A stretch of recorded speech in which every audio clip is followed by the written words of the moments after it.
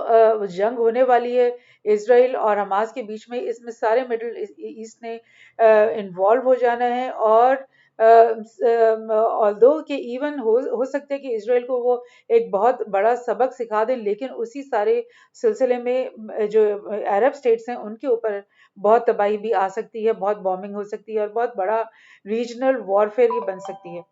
تو ظاہر ہے کوئی بھی مڈل ایسٹ کا جو عرب کنٹری وہ نہیں چاہے گا کہ یہ جنگ جو ہے طوالت کھینچے، اور خام خواہ میں اس جنگ کو جو ہے وہ بڑھایا جائے۔ تو لیکن اسی اسنا میں انہوں نے بولا کہ جو 8 انڈین نیوی کے ایکس جو یہ پرسنل ہیں، انہوں نے ہمارے خلاف جاسوسی کی ہے اور اسرائیل کو وہ معلومات فراہم کریں۔ سو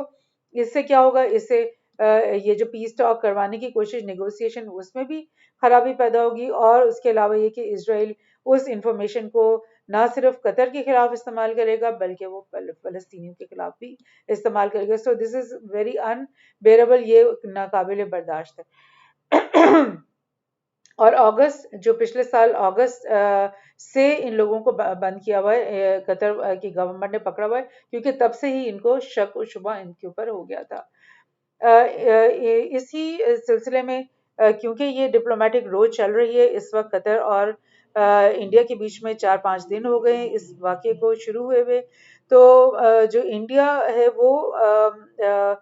قطر سے ایل این جی کا سب سے بڑا ایکسپورٹر ہے، 40% of Qatar L N G goes to India, تو وہ اتنا بڑا میجر بائر ہے، لیکن وہ اب سوچ رہا تھا، اس کی جو پیٹرونیٹ کمپنی ہے انڈیا کی، وہ سوچ رہی تھی کہ 40% سے مزید بڑھا لیں اور مزید ایل این جی قطر سے خرید لیں، لیکن اس ڈپلومیٹک رو کی وجہ سے پیٹرونیٹ نے کہا ہے کہ ہم بڑھائیں گے نہیں، ہم صرف اتنی ہی جتنا ہم پہلے لے رہے ہیں اس کو رینیو کرنا چاہتے ہیں۔ تو یہ ایک ٹینشن کا ماحول بنا ہوا ہے، بیکاز اس وقت مودی اور ان کا جو پوری ایڈمنسٹریشن ہے وہ اس وقت بہت سا غصے میں، جیسے کہ آپ کو اگر یاد ہو کہ کینیڈا کے سلسلے میں بھی یہی کچھ ہوا تھا ایک مہینہ ڈیڑھ پہلے، اور اس میں بھی انہوں نے بڑا غصہ دکھایا تھا، جس کی وجہ سے ان کے اپنے جو انڈین نیشنلز ہیں ان کو بہت نقصان ہوا۔ تو اب انڈیا کو سبق تو ملا ہوا ہے، لیکن وہ پھر بھی جو اس کا فارن منسٹر ہے اور مودی وغیرہ یہ سب بڑی سخت لینگویج یوز کر رہے ہیں، اور کہہ رہے ہیں کہ ہم جو ہے بڑی ہمیں تشویش ہے، اور ہم چاہ رہے ہیں کہ کوئی نہ کوئی طریقہ نکل آئے اور ہمارے بندے جو ہیں ہمیں واپس مل جائے، لیکن قطر نے جو ہے اس وقت کوئی بھی ایسی بات نہیں کی ابھی تک کہ ہم تم لوگوں کے اس بندوں کو جو واپس کرنا چاہیں گے۔ بہرحال یہ قطر کے امیر ہیں، اور مودی کے ساتھ اور انڈیا کے ساتھ بہت اچھے تعلقات ان کے چل رہے تھے، کیونکہ مودی سرکار کو بہت زوم اس بات کا کہ سارا جو یو اے ای ہے، قطر ہے، جتنے بھی یہ جو گلف کے اسٹیٹس ہیں سعودی کے علاوہ، ان کے ساتھ بہت ان کے اچھے تعلقات ہیں، بڑا ان کو اپنے اوپر فخر ہوتا ہے کہ پاکستان سے بھی زیادہ اچھے ان کے تعلقات ہیں ان کے ساتھ، لیکن اب ان کو یہ ایک منہ پہ ایک یہ چیز بلو ملی ہے کہ انہوں نے قطر نے یہ اتنی بڑی بات ان کے لیے کہہ دی ہے۔ اور آپ کو پتہ ہے کہ چھوٹے موٹے واقعات تو ہوتے ہی رہتے ہیں، اور ان کو نیچے کی سطح میں اپنی ایمبیسیز کے تھرو یہ لوگ ریزالو کر لیتے ہوتے ہیں، اور اس کو خبر کو میڈیا میں نہیں لے کر آتے ہوتے،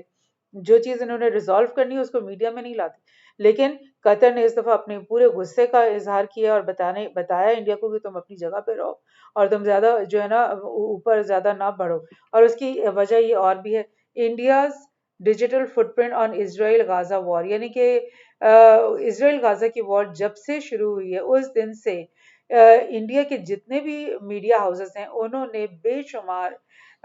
جو ہے وہ فوٹیج نکالنی شروع کر دی ہے، اور مطلب پروگرامز بنانے شروع کر دیے ہیں، اور پرو اسرائیل کانٹینٹ، یعنی کہ مکمل طور پہ پرو اسرائیل کانٹینٹ بے شمار لادنا شروع کر دیا انٹرنیٹ کے اوپر، اور اس کے اندر ڈس انفارمیشن بھی شامل ہے، یعنی کہ غلط جھوٹی خبریں، بے بنیاد چیزیں بھی انہوں نے widely shared on social media by Indian nationals, more significantly by right wing Hindu nationalist. So اس بات پہ بھی قطر کو اور تمام مسلم جو ممالک ہیں ان کو بہت تکلیف ہے کہ ٹھیک ہے تمہاری ان کے ساتھ دوستی ہے، لیکن تم نے اپنا پورا میڈیا کا جو سیکٹر ہے اس کو اسی کام پہ ہی لگا دیا ہے کہ وہ پرو اسرائیل کا جو ہے وہ کانٹینٹ جو ہے وہ بناتے جائیں اور شیئر کرتے جائیں. کیا مقصد ہے تمہارا؟ تم اپنا کام کرو، تم اپنی وہ گزارو. یہ عربس کا اور اسرائیل کے بیچ کا معاملہ ہے تو تم اس کے بیچ میں نہ آؤ. مگر نہیں.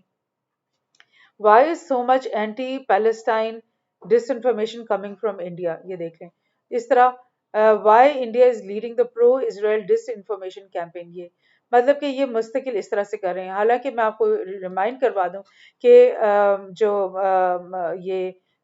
کچھ ہی عرصے پہلے کینیڈا اور انڈیا کے بیچ میں بھی اسی قسم کی بات ہو گئی تھی کہ سکھوں کے خلاف انہوں نے کسی کو جا کے قتل کیا اور پھر وہ بہت کینیڈا نے اس کو برا منایا. اور اس کے بعد پچھلے ہفتے